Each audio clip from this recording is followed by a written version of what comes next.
Breast cancer हुआ था। Breast removal हुआ, 10 कीमोथेरापी और 28 रेडियोथेरापी हुई। श्री गंगानगर में रहती हैं परंतु दिल्ली में ट्रीटमेंट के लिए आती थी।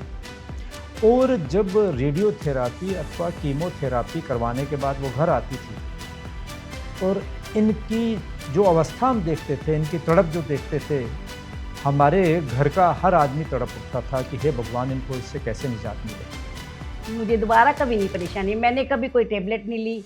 डॉक्टर को दिखाने आती थी हर महीने, बट मैंने डॉक्टर को हमेशा डॉक्टर कहता था मेडिसिन ले रहे हो, मैंने कहा नहीं डॉक्टर। अच्छा, आप डॉक्टर को बता देती थी कि मैं मेडिसिन नहीं ले रही। वो हमेशा इनको कहता भाई आप दो इनको मेडिसिन दो, बार बार कहता था। पर मैंने कहा नहीं, मैं मेडिटेशन कर रही हूँ, मैं नहीं लूँगी एक भी। तो आपने जब से ये प्रयोग शुरू किया उसके बाद मेडिसिन मैंने एक ही ली। नमस्कार, आज हमारे स्टूडियो में हमारी एक विशिष्ट मेहमान है। वैसे तो वे मेरी छोटी बहन है इंदु गुप्ता, लेकिन मैं विशिष्ट इसलिए कह रहा हूं कि उनकी मेडिटेशन की जर्नी बहुत विशिष्ट रही है। बहन इंदु गुप्ता को 2014 में ब्रेस्ट कैंसर हुआ था। ब्रेस्ट रिमूवल हुआ, 10 कीमोथेरापी और 28 रेडियोथेरापी हुई। श्री गंगानगर में रहती हैं परंतु दिल्ली में ट्रीटमेंट के लिए आती थी। और जब रेडियोथेरापी अथवा कीमोथेरापी करवाने के बाद वो घर आती थी और इनकी जो अवस्था हम देखते थे, इनकी तड़प जो देखते थे, हमारे घर का हर आदमी तड़प उठता था कि हे भगवान, इनको इससे कैसे निजात मिले। खैर, वो यात्रा पूरी हुई और बाद में मुझे पता चला कि ये एक वक्त का खाना नहीं बना सकती थी। मूड स्विंग्स होते थे, हर 7वें दिन बुखार आता था, पैरों में वेरिकोज वीन्स ब्लूइश हो गई थी, नीली पड़ गई थी, और कमजोरी तो होनी ही थी, खाना ठीक से नहीं खा पाती थी। इस अवस्था में 2015 जून में मैंने इनसे कहा कि आप हमारे 7 दिन के कैंप में यहां आ जाइए। ये उस कैंप में कैसे आई, उस कैंप की उनकी जर्नी कैसी रही, उससे उनको क्या अनुभव रहा, हम इन्हीं से जानना चाहेंगे। इंदु, आपका एक बार पुनः स्वागत है। तो आप अपनी जर्नी के बारे में बताइए कि आप क्यों आई, कैसे आई और फिर कैसी जर्नी आपकी रही। जब मैं ठीक नहीं थी, मेरा स्वास्थ्य ज़्यादा अच्छा नहीं था, तो भैया ने कहा कि इधर आ जाओ। मैंने कहा नहीं, मैं नहीं आ सकती, मैं खड़ी नहीं हो सकती, मैं दिल्ली तक आऊँगी कैसे। घर में सोई रहती थी, कभी बुखार 103 आ गया, 102 आ गया, सोई रहती, बुखार टेबलेट ले ली, ठीक ज़्यादा ठीक अच्छा नहीं फील करती थी। तो भैया ने मेरे हस्बैंड से कहा कि नहीं, इनको लेके आओ। तो मैं यहाँ आ गई। आने के बाद एक दिन तो मुझे लगा नहीं, उठ नहीं पाऊँगी, मैं नहीं जा पाऊँगी। नेक्स्ट डे मैं उठी आराम से, 5-4 बजे उठ गई थी, चलो अपनी नीचे क्लास में चलते हैं। और उसके बाद 7 दिन मेरे कैसे बीते मुझे नहीं पता, मैं एकदम ठीक होके गई। मेरे बुखार नहीं था, मैं अगले दिन स्कूल भी चली गई, वहाँ यहाँ से जाते ही नहाई धोई तैयार नहीं थी, इतने दिन से मैं छुट्टी पे मुझे तो थी। जहां तक याद है, क्योंकि आपकी सर्जरी हुई थी तो आप हाथ भी नहीं उठा पाती नहीं थी। उठा पाती थी मैं हाथ हाथ। में नहीं उठा मैंने पाते थे। फिजियो भी करवाया, कुछ भी नहीं, कोई असर नहीं था। परंतु मेरे 7 डेज़ यहाँ पर जो बीते, मुझे नहीं पता मैं कैसे ठीक हुई।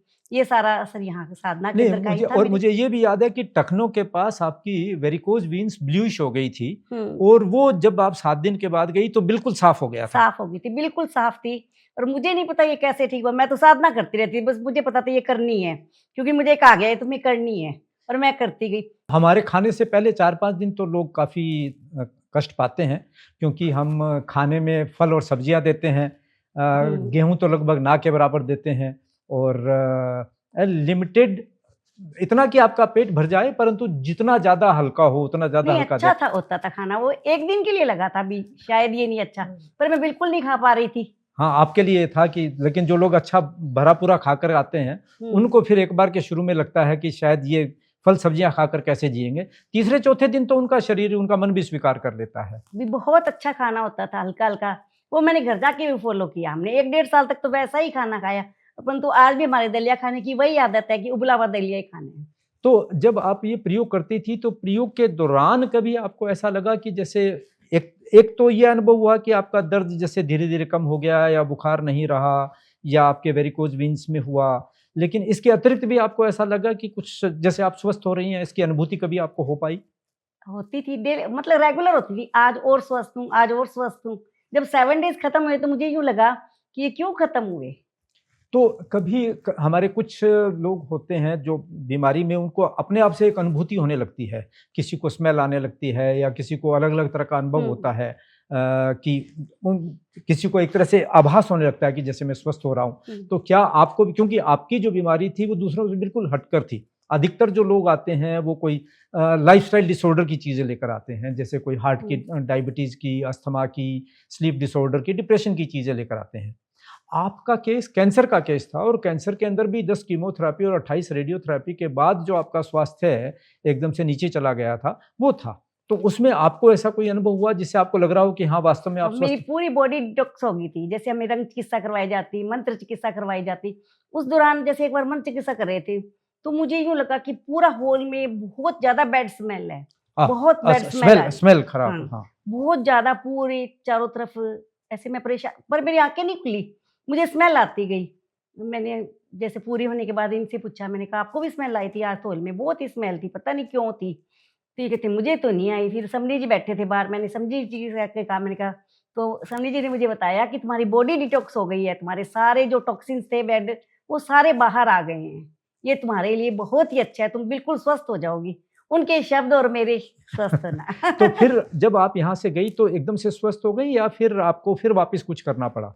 नहीं, मैं स्वस्थ रही काफ़ी टाइम तक। फिर 2-1 महीने बाद मुझे लगा कि मैं थोड़ा-सा अ, द दो अनकम्फर्ट फ़ील कर रही हूँ, हाँ, तो मैंने वापस आपके पास आई, फिर हाँ। किया। उसके बाद मुझे दोबारा कभी नहीं परेशानी, मैंने कभी कोई टैबलेट नहीं ली। डॉक्टर को दिखाने आती थी हर महीने, बट मैंने डॉक्टर को हमेशा, मैंने डॉक्टर कहता था मेडिसिन ले रहे हो? मैंने कहा नहीं, डॉक्टर अच्छा, साहब आप डॉक्टर को बता देती थी कि मैं मेडिसिन नहीं ले मैं रही ले हूँ? रही। वो हमेशा इनको कहता, भई आप दो इनको मेडिसिन दो, बार-बार कहता था। पर मैंने कहा नहीं, मैं मेडिटेशन कर रही हूँ, मैं नहीं लूँगी एक भी। तो आपने जब से ये प्रयोग शुरू किया उसके बाद मेडिसिन मैंने छोड़ दी? एक भी नहीं ली, आज तक नहीं ली और कभी ली भी नहीं। उसके बाद एक भी मेडिटेशन तो नहीं फिर की, दोबारा जब आपने 1 वीक सेशन और किया उसके बाद आप रिकवर कर गई। रिकवर कर उसके गए। बाद उसके बाद आपके स्वास्थ्य में? हुँ। उसके बाद मेरा स्वास्थ्य सुधरता ही गया। मैं स्कूल जाने लग गई, मेरा स्कूल एकदम अच्छे से रेगुलर हो गई। स्कूल में मैं मान हाँ, लो आप 7 घंटे टीचिंग प्रोफ़ेशन हुँ, में हैं आप, तो हाँ। 7 घंटे तक मैं स्कूल में रेगुलर पढ़ाती रही। मुझे कभी थकान महसूस नहीं, कभी मैंने चेयर का प्रयोग नहीं किया। क्लास में हर समय खड़े होके पढ़ाना, चाहे बच्चों के साथ नीचे बैठ के पढ़ाना है, तो नीचे बैठ के पढ़ाना। मुझे कभी ये फ़ील नहीं होता कि मेरा स्वास्थ्य ठीक नहीं है।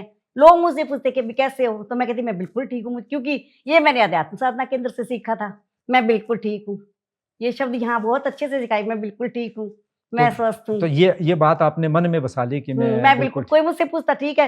मैं कहती मैं बिल्कुल ठीक हूँ, बहुत अच्छी, मुझे बल्कि बुरा लगता भी, ये क्यों पूछते हैं मुझसे? और अब तो इस बात को 10 साल हो गए हैं, तो 10 साल हुँ, का तो पीरियड एक बड़ा लंबा पीरियड है, जिस पीरियड में आप अलग-अलग अनुभूति से गुज़र सकते हैं और 10 साल के लंबे काल में यदि आप स्वस्थ रही हैं और एनर्जेटिक रही हैं और हुँ, आप कह रही हैं कि आपने कैंसर की दवा भी नहीं ली, नहीं ली मैंने कोई भी मेडिसिन। मतलब रिहैबिलिटेशन की जो हुँ, रिकवरी की दवा थी वो भी नहीं ली और दूसरी दवाएँ भी नहीं ली, तो हुँ, उसके बाद तो आप स्वस्थ रह रही हैं, तो एक बड़ा अच्छा एक ये अनुभव है।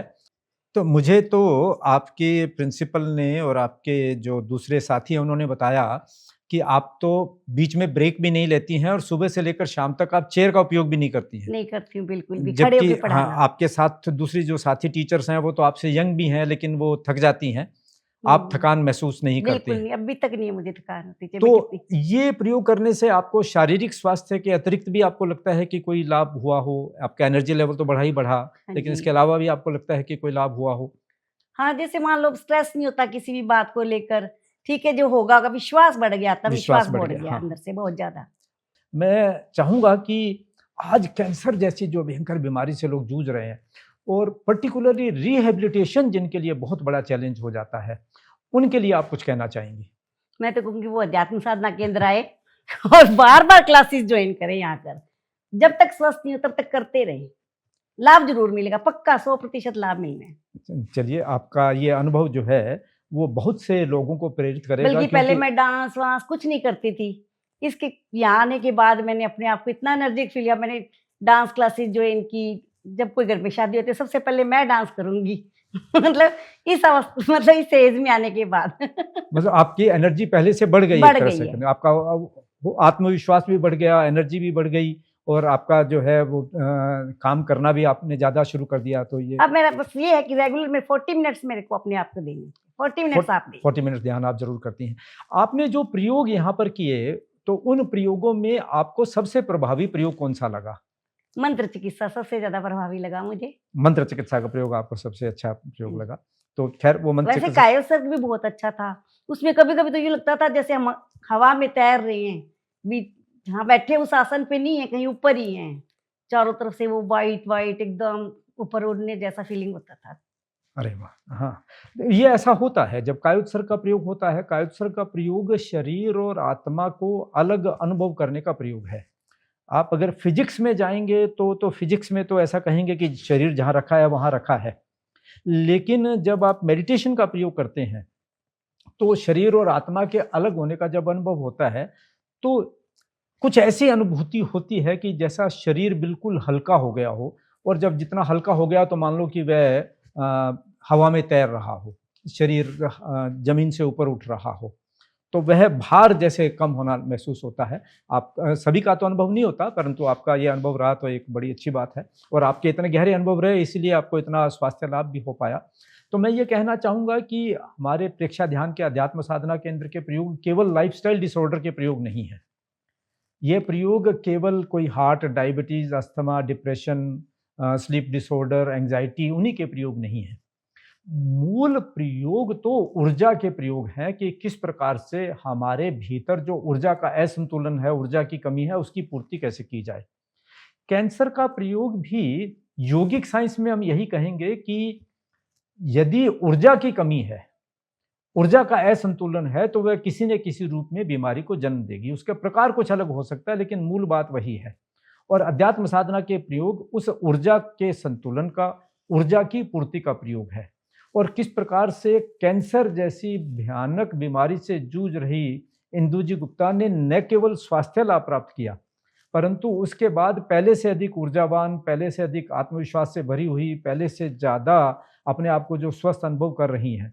यह आज जो इस बीमारी का नाम सुनते ही घबराते हैं, उनको उनके आत्मविश्वास को बढ़ाने वाला, उनकी एंग्ज़ायटी को कम करने वाला हो सकता है। मैं चाहूँगा कि जहाँ इतने महँगे-महँगे इलाजों के माध्यम से वे अपने आप को स्वस्थ करने का प्रयास करते हैं, तो उसके साथ इस प्रयोग को और जोड़ दें, तो उनकी हो सकता है बीमारी से बच जाएँ, लेकिन रिकवरी तो बहुत ही तेज़ी से होगी, यह तो हम पूरे विश्वास के साथ कह सकते हैं। इंदु जी, हमारे कार्यक्रम में आने के लिए आपका बहुत-बहुत आभार। धन्यवाद।